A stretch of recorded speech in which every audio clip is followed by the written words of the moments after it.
2026 July 4 മുതൽ 9 വരെ ഇറാനിൽ നടക്കുന്ന ഒരു ഫ്യൂണറൽ, ഒരു മൃതദേഹ സംസ്കാരം, അത് ലോകത്ത് ഗിന്നസ് ബുക്കിൽ ഇടം നേടും എന്ന് പ്രതീക്ഷിച്ച് ഒരുപാട് തയ്യാറെടുപ്പുകളാണ് ആ ചടങ്ങ് വീക്ഷിക്കാൻ, ആ ചടങ്ങ് കാണാൻ ലോകം കാത്തിരിക്കുന്നത്.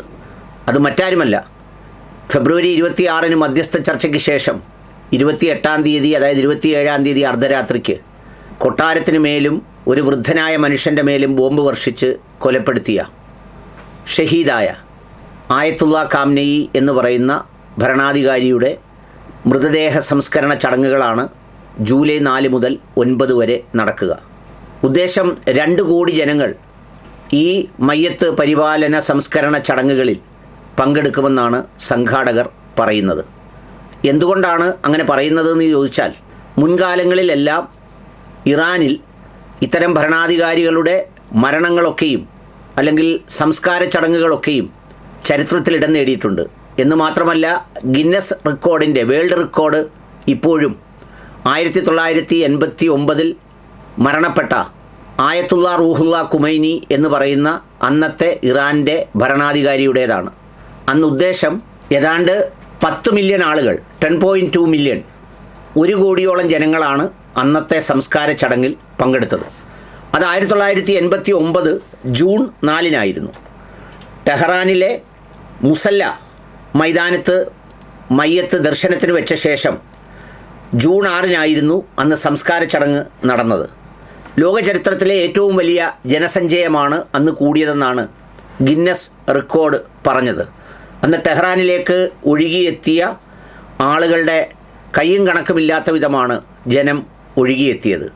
86-ാം വയസ്സിലായിരുന്നു അദ്ദേഹം മരണപ്പെടുന്നത്. 11 ദിവസം ആശുപത്രിയിൽ കിടക്കയിലായതിനു ശേഷം പനിയായിരുന്നു. അത് പിന്നീട് വഷളായിട്ടാണ് അദ്ദേഹം മരണപ്പെടുന്നത്. ഇപ്പോഴങ്ങനെയല്ല.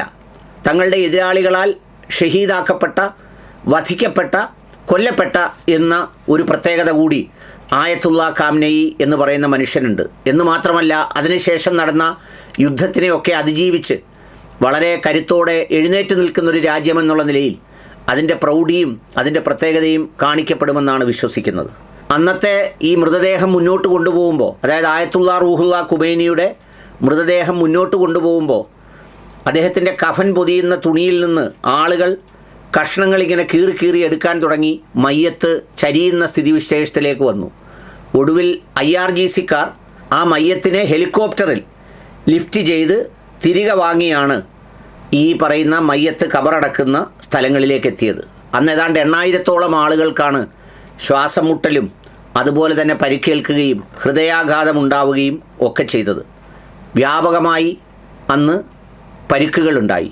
ലോക ചരിത്രത്തിൽ ഏതെങ്കിലും ഒരു ഭരണാധികാരിയുടെ മൃതദേഹ സംസ്കരണത്തിന്, മയ്യത്ത് പരിപാലനത്തിന് ഇത്രയും ആളുകൾ കൂടുന്നത് ആദ്യമായിട്ടാണെന്നാണ് പറയുന്നത്. ആയത്തുള്ള ഖാംനെയുടെ ഈ മയ്യത്ത് സംസ്കരണം അത് പ്രധാനമായും ക്രമീകരിച്ചിരിക്കുന്നത് ജൂലൈ 4, 5 തീയതികളിൽ ഇമാം ഖൊമൈനി ഗ്രാൻഡ് മൊസല്ല എന്ന് പറയുന്ന പ്രാർത്ഥനാ മൈതാനത്ത് 6 മണി മുതൽ 8 മണി വരെ പൊതുജനങ്ങൾക്ക് ദർശനത്തിന് വെക്കും.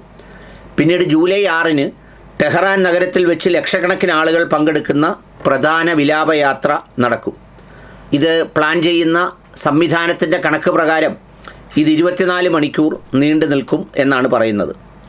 പിന്നെ ഇറാൻ്റെ ചരിത്രത്തിൽ ആദ്യമായി ഒരു ഇറാനിയൻ നേതാവിൻ്റെ മയ്യത്ത് ജൂലൈ 7 ഇറാഖിലെ നജഫ് വിമാനത്താവളത്തിൽ എത്തിച്ച ശേഷം അവിടെയുള്ള വിശുദ്ധ നഗരങ്ങളായ നജാഫ്, കർബല എന്നിവിടങ്ങളിൽ വിലാപയാത്ര എത്തിക്കും. സംസ്കാര ചടങ്ങ് ജൂലൈ 9 ഖാംനെയുടെ ജന്മനാടായ വടക്ക് കിഴക്കൻ ഇറാനിലെ വിശുദ്ധ നഗരമായ മഷാദിൽ എത്തിക്കും. അവിടെ ഇമാം റൈസ എന്ന് പറയുന്ന തീർത്ഥാടന കേന്ദ്രത്തിലാണ്, പള്ളിയിലാണ്, മസ്ജിദിലാണ് ഖബറടക്കുന്നത് അദ്ദേഹത്തെ. ഈ ഖബറടക്ക ചടങ്ങാണ് ഞാൻ നേരത്തെ പറഞ്ഞതുപോലെ ഇത്രയും ആളുകൾ പങ്കെടുക്കുന്ന, അതിനനുസരിച്ചുള്ള ക്രമീകരണങ്ങളാണ് ഉണ്ടാക്കിയിരിക്കുന്നത്.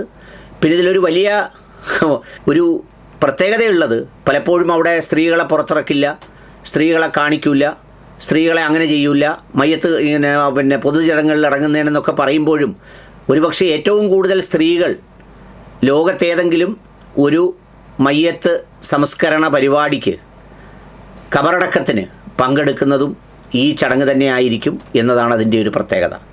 ഏതായാലും അതിൻ്റെ പ്രത്യേകതകളെ സംബന്ധിച്ചുള്ള ഒരുപാട് കാര്യങ്ങൾ ഇപ്പോൾ വിവിധ മാധ്യമങ്ങൾ റിപ്പോർട്ട് ചെയ്യുന്നുണ്ട്. ജൂലൈ 4 മുതൽ 9 വരെയാണ് ആ ചടങ്ങ് വെച്ചിരിക്കുന്നത്.